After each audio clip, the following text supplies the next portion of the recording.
what we hope to do was to talk about the standards, see what's the connections, and what's the experiences that we want to have for our kids. One of the things I want you to think about, why do you like math?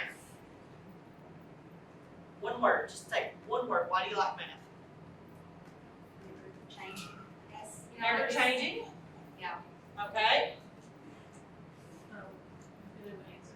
Oh, a definitive answer. Efficiency. Efficiency. I like it a lot. Yeah, and for me, I think about it's engaging, right? I have to dive in, I have to pull the information out, and I have to be able to use it. So those experiences is what we, mathematics is all about the teacher. True or false? False. False. I need kids to dive in, right? I need kids to explore. I need kids to do that. Great research shows that there are truly math people. Are there truly math people? Just because you're not a math person doesn't mean you're going to do well in math.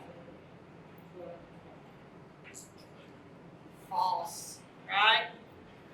Mama didn't give you her genes for math, okay? And I've said that before in an ARC meeting. Just because Mama sat there and goes, you know, I wasn't good at math either. Well, sorry, honey, because you don't have a math gene you're passing on. You know, that doesn't happen. Using real world problems during math instruction results in the increase of understanding. Absolutely it does. So, understanding the architecture of our standards, we're going to walk through that today. What does that look like for us? Everybody in here got at least 2 years of experience? No? Fresh? Brand new? All right, good. So, we're going to look at what does it look like in K-8, and then what does it look like in high school too, okay? But I use an 8th grade standard, but don't feel scared. It's okay. All right? Don't feel scared. I just wanted to make sure. If we think about our teaching and our learning previously, what we noticed about most students is that we didn't ground ourselves in the standards well enough to where they had a good progression over the years, right? Now, I know we've had COVID. But guys, COVID's over. We're back at it.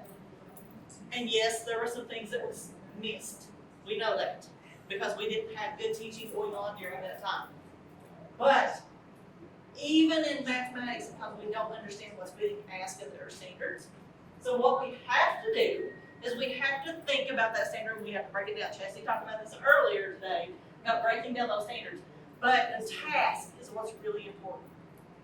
Here's the thing. We give our kids tasks, and Anita Archer says, cut the fluff, teach the stuff. That's what we want to do. We want to make sure that task is on par for that standard. And here's the thing. Kids succeed 71% of the time on a task that we give them. The problem is only 17% of those tasks are actually on our standard levels. So we got to really think back about, is this task really doing what I need it to do today? Now, in our Kentucky State Standards, you can find them at kystandards.org. If you've not been there, please go there. The other thing is there's a newsletter right at the bottom here. Sign up, because anything that's changing, any good information that's out, it will be sent to you. Now, they won't send you a bunch of spam. It's a one newsletter that comes out. It's got some links on it, those kind of things. Fabulous information that you can get. Okay? Recommend breezing through it real quick each time when it comes to see if there's something that's going to hit for you. Okay? So if you get a chance, when you go to KY Standards, go down here to actually sign up for this newsletter. Okay? Now, because you guys already know where this is at, right? Everybody knows what the standards are. We're going to skip that part. Standard resources, though. Okay? That's important. You have resources built into your standard. I'm going to hand you some today. But there are resources that are there. And you can also get to them right there. That little green button. They both take you to the same places. Okay? Now, again, that's that newsletter. Without mathematics, there is nothing you can do. Everything around you is mathematics. Right? Everything around you is numbers. So true. So let's skip that standards because you guys know where to go. 8th grade overview is the one we're going to look at probably today. But one of the things I want you to know is these are hyperlinks. So you can go straight to it from just this page. That's the cool thing. We didn't have that back when I was first doing standards. You had to flip through the whole book to get to it. So now you got that wonderful overview. I click on it and it goes right to my grade level I'm looking for. The other thing is, this is a 6th grade one. These are our big categories. categories at the top, right? We'll be teaching a lot of ratios this year. We're working within the number system. We'll be doing expressions and equations. We want to really push into geometry and statistics and probability. The other thing is, this gives you the big pieces of information my kids should be able to do by the end of the year. Again, this is not the beginning of the year. They should be able to do this now while we're teaching it. This is at the end of the year. Down here, it breaks it down even better so that we can actually see these critical areas and what that instruction time should look like. Okay? I use these to hand to parents. I hand them out at parent night. I hand them out when we're about part of the way through and say, hey, look, we've already done these things, right? This is what they may look like. I make a little shot on the back side of it that says, hey, this is the type of problems they're going to be looking at, so that they understand what they're going to do. For many of my parents, they needed that. They needed to see those kind of things. That's what the overviews are good for. It gives me a good snapshot of what my year's going to look like, where I'm going to be spending the most of my time.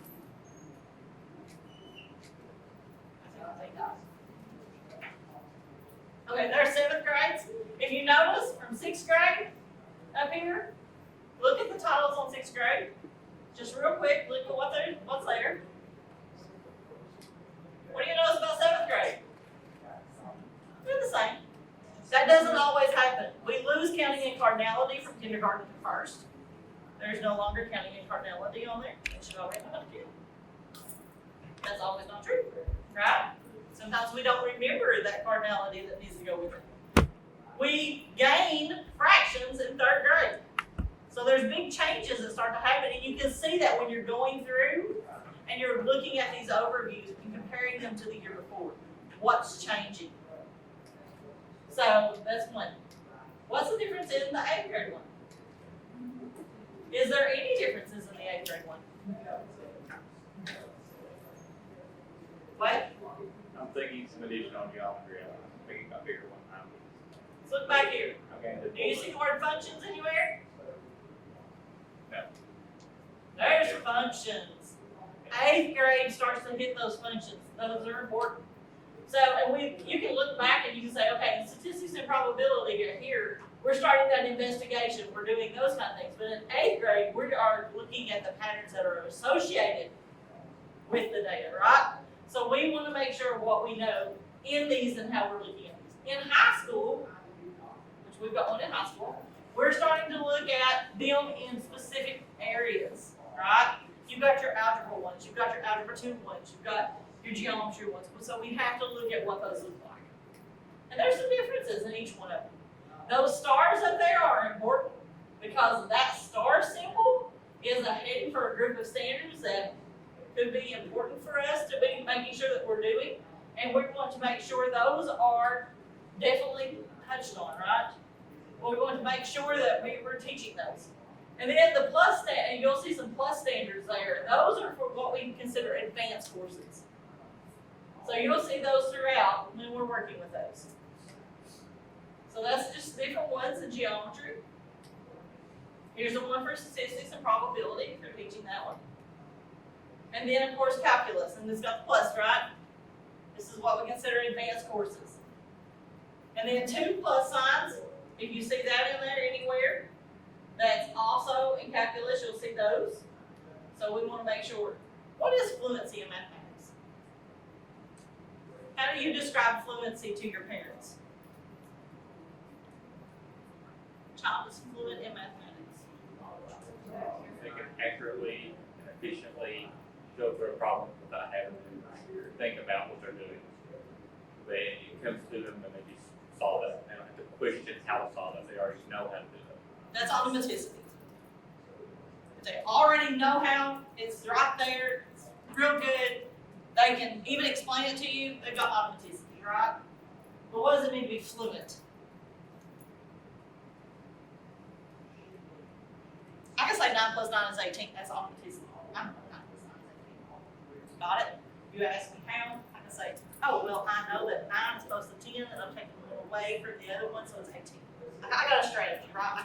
I can very quickly pull that out there. That's automaticity. If I said 3 times 5 is 15, I can automatically do that. And you said, okay, how do you do that? And I said, oh, what's 3 groups of 5? And if I got 3 groups of 5, 5, 10, 15. Like, I've got that, right? That's authenticity.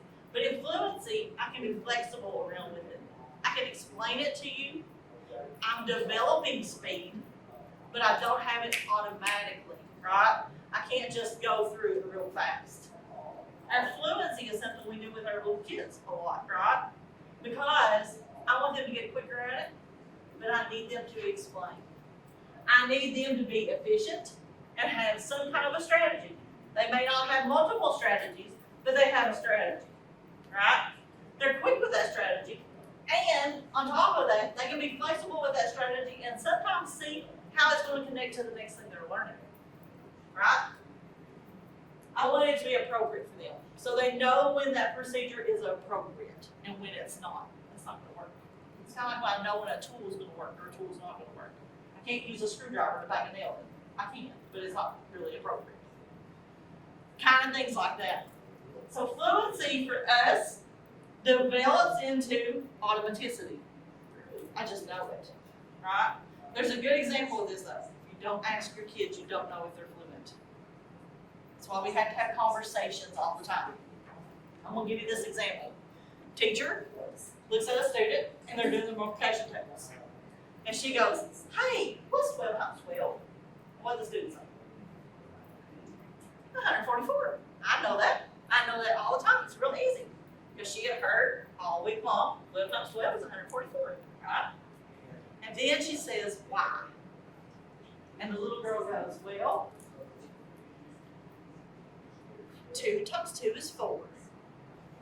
And 2 times 1 is 2. No, that's not right. She doesn't know why 12 times 12 is 144.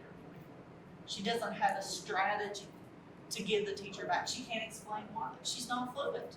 Now, if that teacher had said, that's awesome, 12 times 12 is 144, and went on, she'd said, yep, that student's fluent, right? She doesn't have a strategy to go to it. She doesn't have any way to back it up. She doesn't really know. She's memorized. There's a difference between memorization and understanding how to apply it.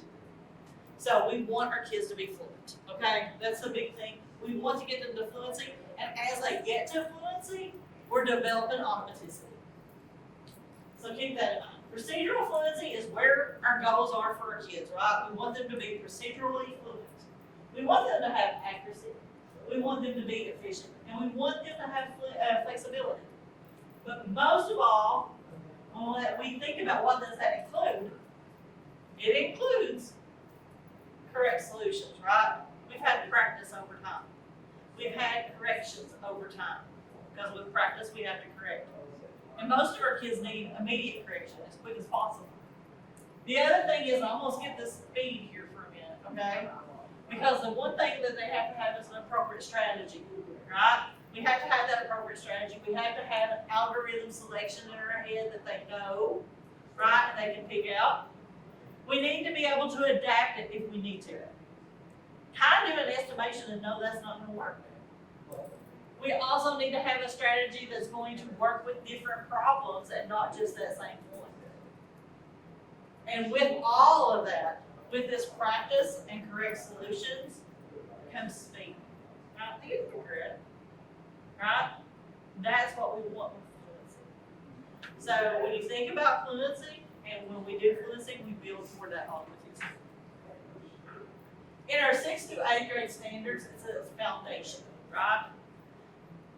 Here's the deal. Kindergarten through 2nd is a foundation.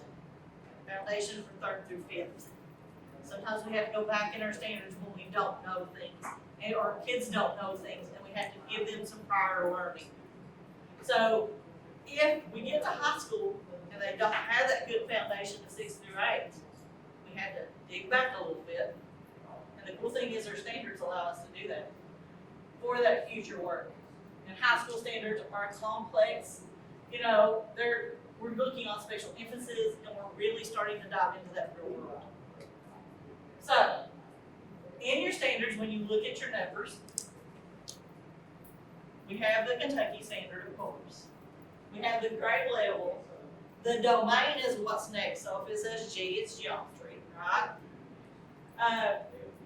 And then the number is the number of the standard in that domain. Okay?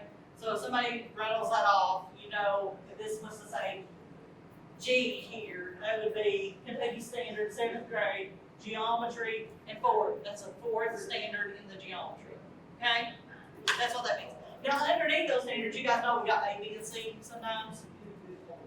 We have to look at that and break that down into clusters. In high school, of course, it's the same thing as KY. Of course, it all says high school, so it's HS. And then, of course, we got G for geometry, A for algebra, and then we've got statistics and probability is SP. So we're going to look at this and what does this look like. Now, what do you notice about every one of your standards? There's 2 things that there no matter what. Well, actually 3 things that there no matter what. When you've looked at your standards so far, what's always there?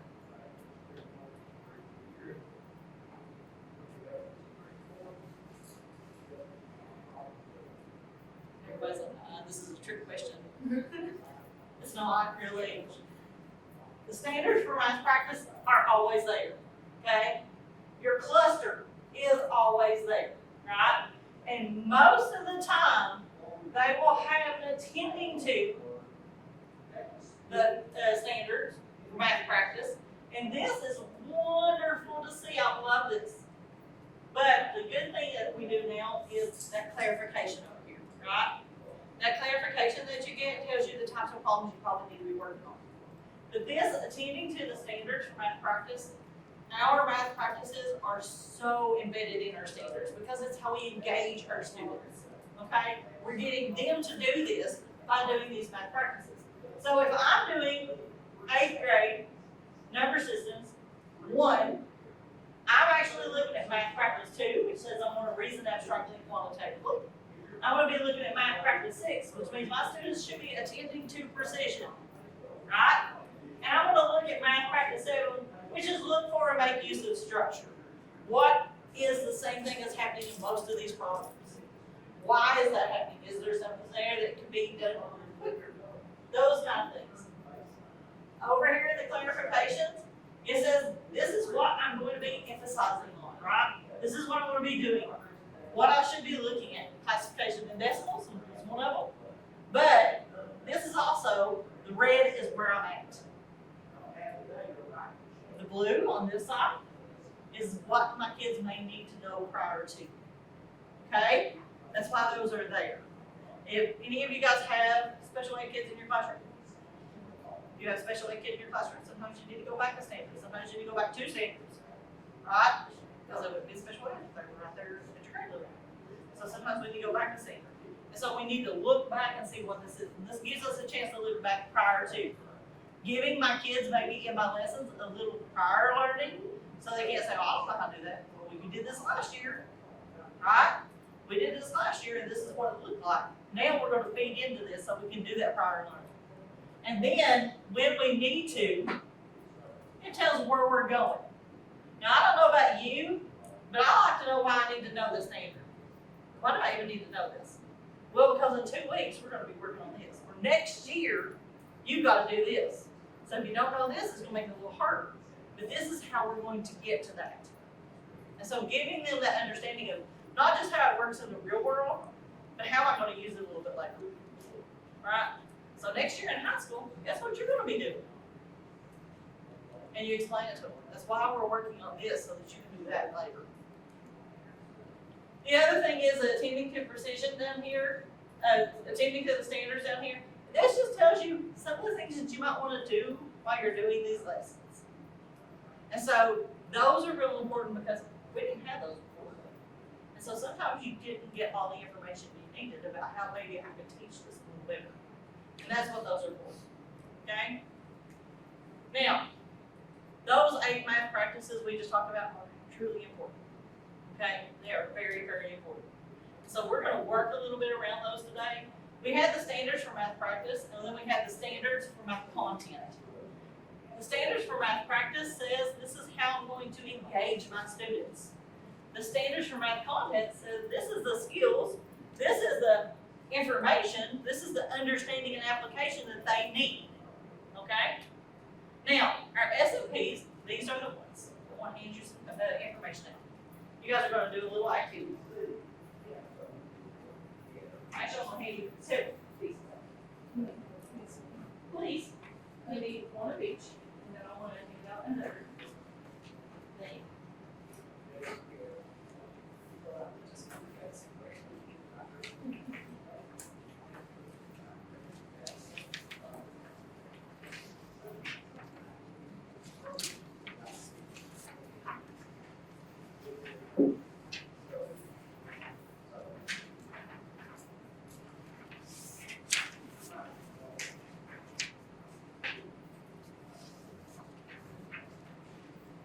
Get this, these are all for you guys to take today, so please take them for your own benefit.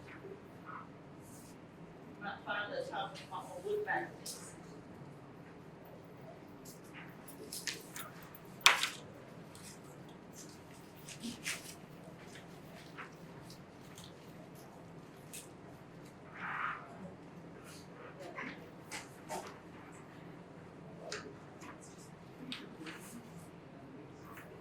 I'm gonna give you a blank sheet of paper. Here's what I want you to do. Turn it hot dog style. Everybody know what hot dog style means? Turn it hot dog style and fold it 3 times. So long ways, you're gonna fold it into thirds, right? Long ways and fold it into thirds. I made a mistake of not explaining this very well the other day, but the only person who messed it up was actually our boss. So, Kim, do you want to participate in this, or are you busy? I can try. You know how to stress it. Okay, well, I won't stress you out. Then, take this same piece of paper, now fold it this way into thirds again. Giving you guys a quick fold. Believe it or not. I prefer the paper that are just little dots, so I know where to fold it. Oh, sorry. It's always my, with the OCD. This is anxiety for your benefit, right? All right, so now when you open this, how many pieces should we have? 9. Good. Now in the center of this paper, I want you to write SMPs, which means Standards for Math Practice, right in the center.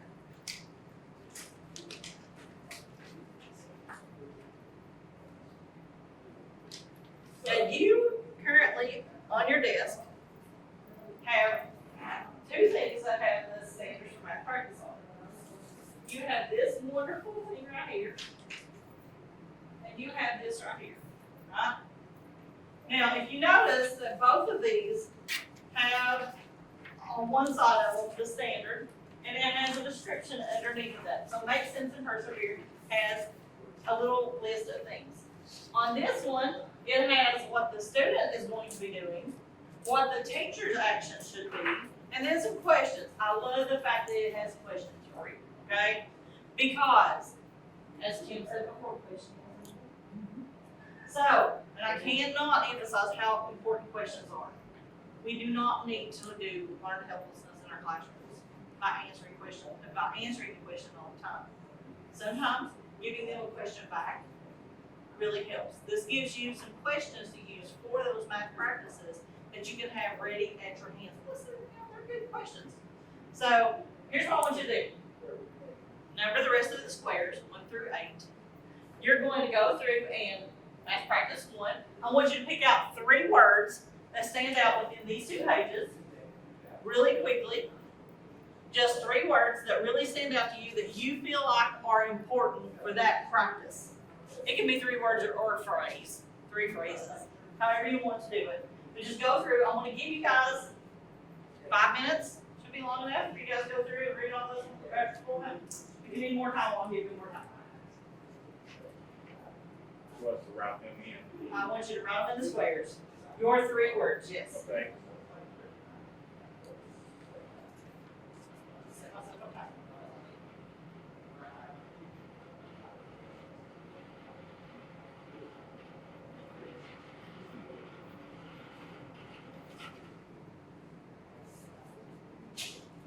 You can go through and, like I said, do it for all 8, for as many as you can get done.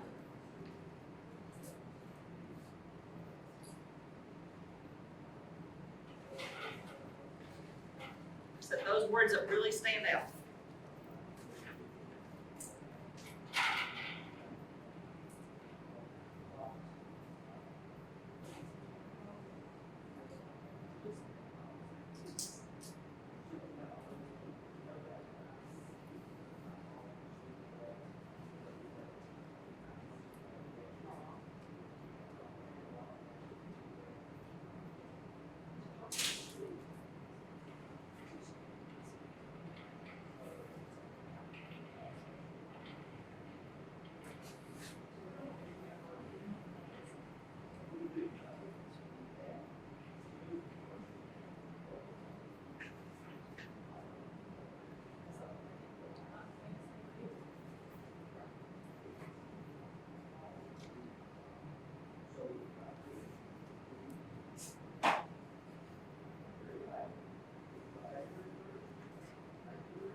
minute, not that I'm ready, but so you can go through it.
Okay, stop.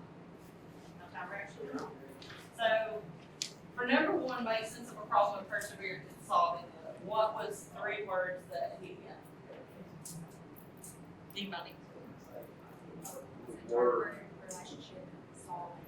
Interpret, relationship, solve. What'd you have? Relating was my key. Relating. Ooh, that's a good one. Did you have one? I had a phrase, does this make sense? Ooh, does this make sense? Ooh, that's a good one. Does that really make sense? Estimation, right? You're done about that going back? Alright, so persevering, we have to really think, giving our kids a way in, right? Many times we don't think about our task, but we need multiple entry points into that task. Whether it is, have you tried a manipulative that we've used this week? It could be as simple as that. It could be, did you talk to your friend over here? Because they look like that has good strategies, right?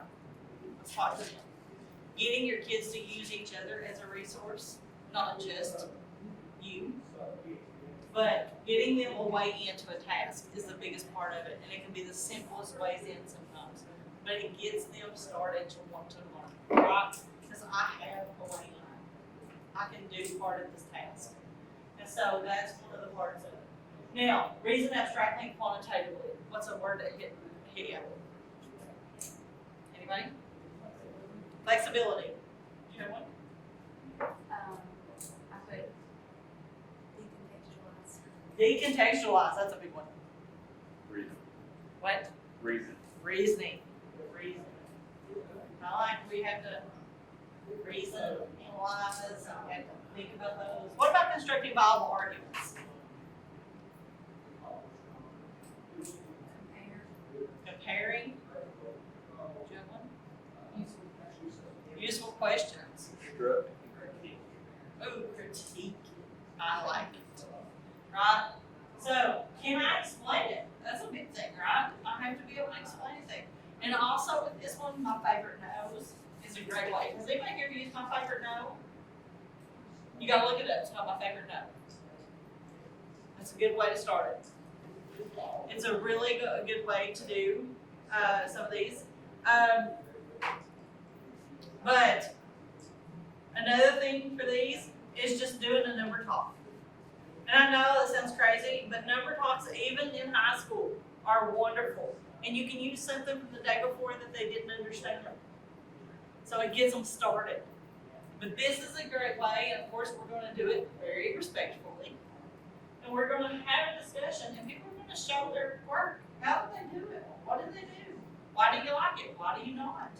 I had a teacher that I walked in and was doing an observation, and she was doing a wonderful job with a math talk, and her kids were using hand signals all the time.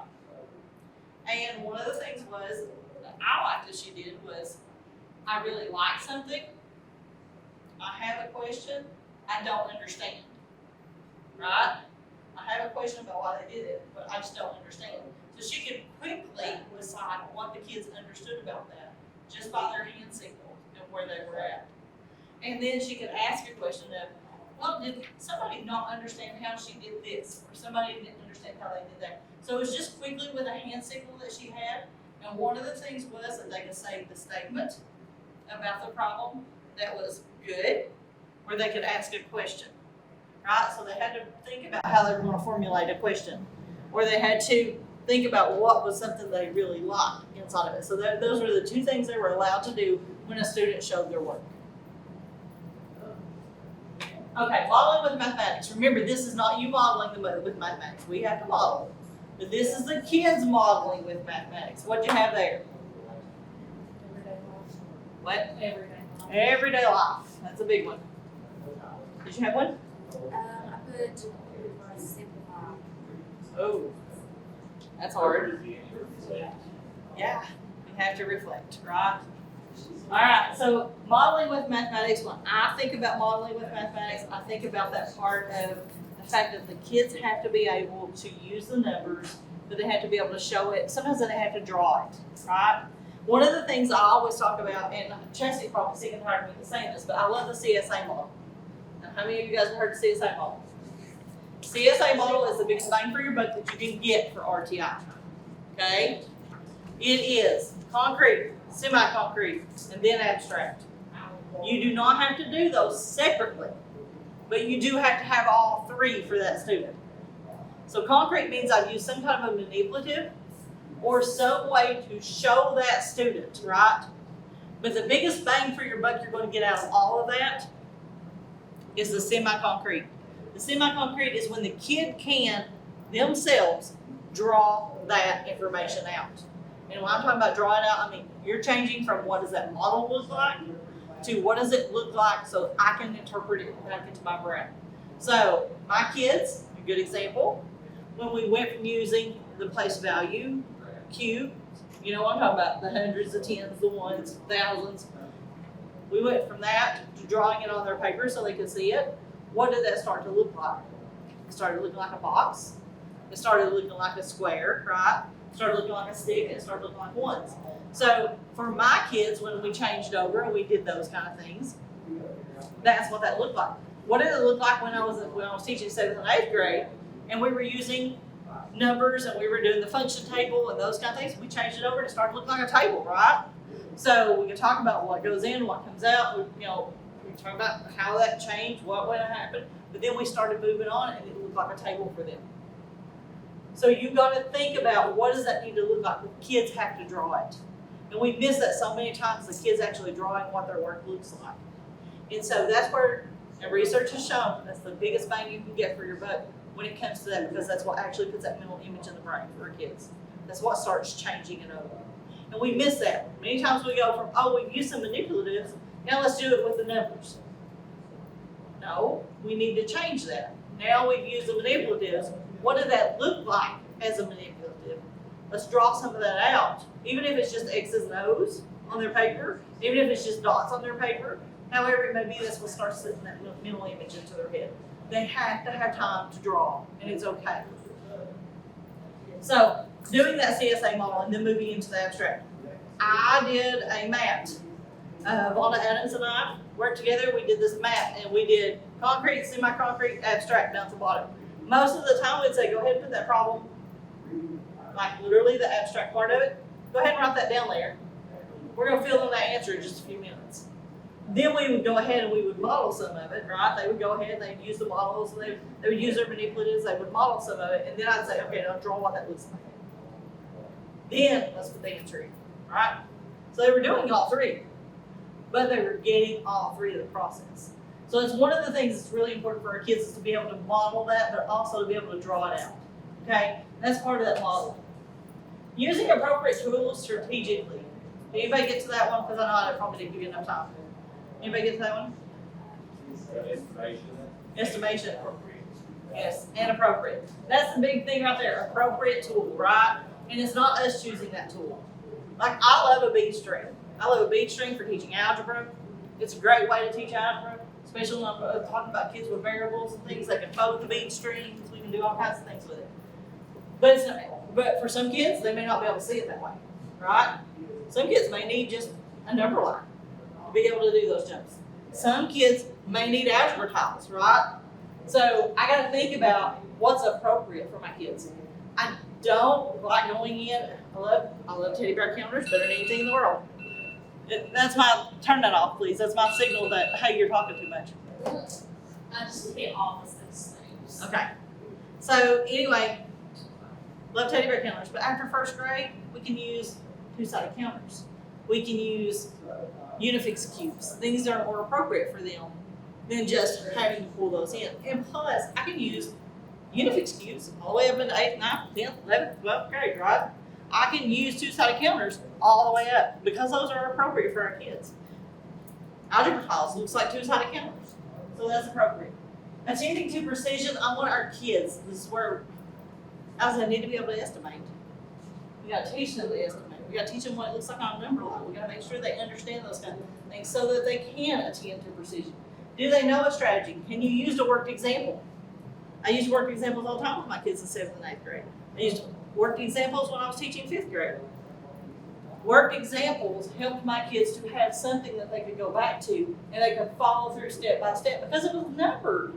Right? I gave them a worked example. It was completely worked out. The answer was there. I didn't have to think about it. But what I had to do was go back and look for what happened from line 1 to line 2 in the problem. What happened in line 2, it changed in line 3. And then they would fill in that information. So worked examples help my kids. Look for and make use of structure. When I think about looking for and making use of structure, I have to think about, is it able to see patterns? You know, are they able to see what's happening next in the problem? Are they able to understand when I'm reading a problem what they need to leave out? Those are all important parts of making use of, and look for and make use of structure. Also, look for and express repeated reasoning. What happens every time if that's there? Do we know what doubles mean? The other thing is there a pattern? Everything we do in mathematics has a pattern. I'm adding 1 to it every time. That's a pattern. If I'm multiplying by 3 every time, it's a pattern. They have to think about what's the pattern that they're going to see. And so that is so important for our students to be able to do. So these SMPs are embedded everywhere you go. Like I said, you have the look fors. That's what this right here is, okay? It's also in your standards resource document. This is the teacher for math practice. You have those. I know I don't want to keep you guys no longer what you're meant to be here today. You have these. This is what you as a teacher need to be doing every time you do a lesson. Okay? Those are there. Think about when you're doing this, what resonates with you. We'll skip over that one right now because I want you to get to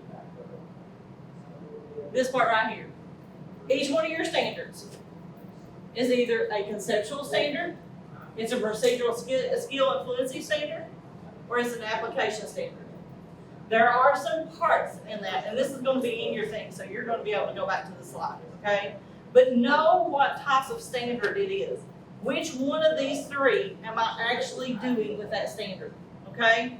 So each, like I said, each one of them, you can break them down, and you will see that those are one of the 3. On over here, because we didn't have time, these are words you're going to look for when we're doing that, okay? Those are the words. They're on your slides. Please go back and look for them so you know what you're going to be doing. This is what it looks like to break down a standard. This document is in your resources, okay? So if you're going back, the first thing it says, identify the standard. Is it a conceptual, procedural, or application? I know we didn't have time for this, but hopefully I'm doing a math training for 6th through 6th through high school on Monday the 31st if you want to join. You already Already Okay. We're going to go through this and we're actually going to do this, okay? We're going to go through and we're going to look at a bunch more of these.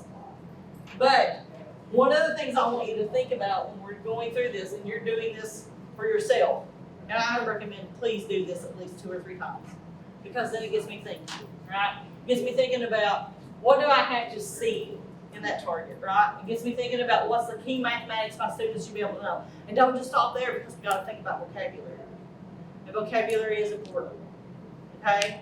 And there are so many places that you can go get vocabulary cards, but Granite vocabulary cards, Google it. They have the best vocabulary cards you will see because they have the word, they have the meaning, and they have an example. And you just have to print them off. and hang them up and show them to the students and say, oh, look at this. It's already done for you. I love that. And they're color coded. It's even better. So anyway, but that's the one place that you can find vocabulary. Over here, talks about your prior learning, your future learning. It talks about how am I connecting these to the other standards that are there. So what in like your coherence model, do I have a connection? So you need to be able to do all of those. But the biggest one is misconceptions. What am I not thinking about that my kids will probably have trouble with?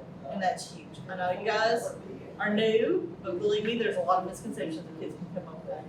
How many of you guys, and this is just my big misconception, but my teacher would say, it's a quarter past 4. It's a quarter past 2. It's a quarter past 1. What are you thinking when you hear the word quarter? Huh? The coin, how much is a coin? 25. When I looked at the clock, I was expecting it to say 4:25. What was it actually saying? Because nobody explained to me in fractions that 60, when it was broken up into a quarter, was 15. Nobody had told me that in 2nd grade. And she was always saying a quarter past. Well, I knew what a quarter was. I was thinking this woman lost her mind. So I had to go home and I asked my mom. And she said, no, honey, it's 15. And I was like, what do you mean? No, Mom, a quarter is 25. And she's like, but sweetheart, look at the clock. And if I could fold the clock, where would it fold at? Well, that made sense to me. But why was it 15? Because I'd always heard a quarter was 25. Our kids have those misconceptions. They have all kinds of them. And we have to think about what's a misconception I need to address before I ever get there. Because that's a prior teaching I've got to do. So that's all I got to today. I've got like 70 slides on here, by the way. But you can have all of them because they're going in your thing. Unfortunately, we should make this 3 hours long. Jesse and I just discussed this. We gotta make this longer. But these resources are for you to keep. Please keep them. If you have any questions, I am StephanieKitt@theholler.org. Email me. I may not get back to you that moment, but I promise you I will get back to you. Okay? If there's any information you have about mathematics that you're concerned about, worried about, whatever, shoot me an email. If you're in my districts, I'm glad to come out and talk to you. So, like I said, and I'm glad to help.